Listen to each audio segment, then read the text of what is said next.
How do I pre-cook a country ham? That's what they asked, right? Mm-hmm. So it's already, that means it's already cured. Yeah, okay, pre/cook. Okay, so you simmer it, is what you do. Mm-hmm. And so you're going to need a big pot, and you're going to want to chop up a bunch of apples, onions, and parsnips, and whatever root vegetables you have, and throw those in there. Water, apple cider, and molasses. You could go crazy. And a cinnamon stick, and simmer away. Or you could just do water, but you will be left with a very rich stock, because what the simmering is going to do is it's going to reverse the osmosis that put the salt into the ham in the first place for it to cure it. It's going to take a lot of it out again, which will make it much more possible to have large bites. I was going to say palatable, but I don't think that really salty country ham is impalatable, so that would be inaccurate. But it'll pull salt out, and it will cook it. So the simmering has those two functions of cooking the ham and mellowing the salt. Mm-hmm. And it really depends on how long how much salt is in the ham as to how long you'll simmer it. I have no idea how long it will take. Nobody in the cosmos does, because all hams are different. So what you want to do is taste the liquid as you go. And in fact, it might be good before you invest the pot with a whole bunch of molasses and apples and apple cider and yummy, kind of pricey things. Just start simmering the ham in water. And 15 minutes in, taste the water. 15 minutes into the simmer.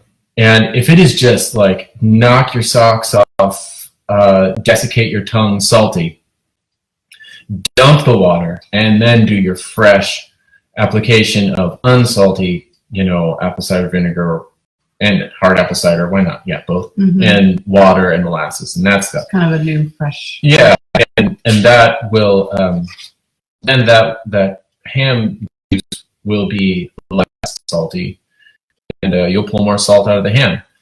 So usually what I do is I taste it, and then when the ham is like around 140 on the inside next to the bone, 140 degrees Fahrenheit, you can probe it with a thermometer. Take it out, and if there is skin, you can cut the skin off. It'll be real easy to cut off when it's having been boiled or simmered like that. And then you can cut it into little diamond shapes and glaze score the skin. Or just the fat, actually, because the skin will have been removed. So just score the fat. You could even put a little clove in each one. And you could just do something as simple like what I do, because this is usually in the frenzy of an overcrowded kitchen anyways. And so I just get a cereal bowl out and I mix honey with mustard. But you can get really cool, and you can add like Grand Marnier, like orange liqueur is really nice in the glaze, or whatever. Be creative. But tangy and sweet, I think, are the basic rules. Mm-hmm. And then you smear that all over half of that all over the ham, and then you put it in the oven. And at a pretty high temperature, I would say 425. If you go too much higher than that, it's really easy to burn the something. What would it be? Yeah, the glaze can blacken itself. a little bit. So 425, and 10 minutes in, apply another waxing of the glaze, and then 10 minutes after that, do it again. And by that time, it should be pretty close to being done. Just keep waxing the ham with your glaze. You want the glaze caramelized, but not carbonized. Yeah, good one. I just came up with that. Yeah. That's what makes it over the top. Yeah. That was appropriate alliteration. I didn't even mean for it to come out that way. But that's how I would do it. That's how I would cook. That's how I have cooked a whole country ham. And the cool thing about that particular method is that if you happen to have made the ham, it allows for lots of flexibility in the salting phase of the ham. Mm-hmm. When you made the ham, when you transferred it from a fresh leg of pork into the magical ham, you can be really, you don't have to be intense about and puritanical about over salting.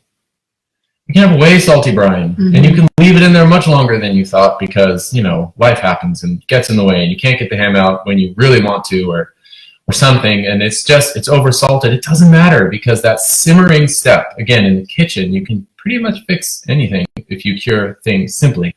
Even if you didn't weigh the salt and everything, it's way too salty, it'll all be fixed in the pot when you simmer it, and it will pull out that salt.